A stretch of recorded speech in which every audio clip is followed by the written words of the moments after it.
White discharge ఏది normal, ఏది అబ్నార్మలో చూద్దాం. నార్మల్‌గా మన వజైనాలో గుడ్ బ్యాక్టీరియా ఉంటుంది. Lactobacillus bacteria. ఇది మన వజైనల్ పీహెచ్ అసిడిక్‌గా మెయింటైన్ చేయడానికి హెల్ప్ చేస్తుంది. బిట్వీన్ 3.8-4.5 మధ్యలో ఉంచుతుంది. ఈ అసిడిక్ పీహెచ్ ఉన్నంత కాలం మనకి ఫంగల్ ఇన్ఫెక్షన్స్ కానీ, అదర్ బ్యాక్టీరియల్ ఇన్ఫెక్షన్స్ రాకుండా కాపాడుతుంది.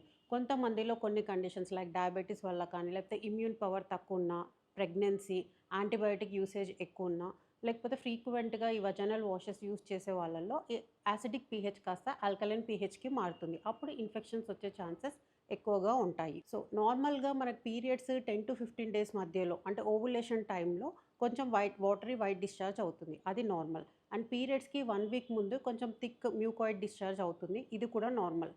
మరి ఏది అబ్నార్మల్ అంటే గ్రీనిష్ డిశ్చార్జ్, లేకపోతే థిక్ కర్డ్ లాగా వైట్ డిశ్చార్జ్ వచ్చినా, బాగా స్మెల్ వచ్చినా, ఇచ్చింగ్ ఉన్నా అండ్ ఫ్రీక్వెంట్‌గా ప్యాంటీస్ మార్చాల్సిన అవసరం వచ్చినా ఇది అబ్నార్మల్. అప్పుడు మీ గైనకాలజిస్ట్‌ని కలవాలి. మీకేమైనా డౌట్స్ ఉంటే కింద కమెంట్ చేయండి. And for more gynaec information please follow us.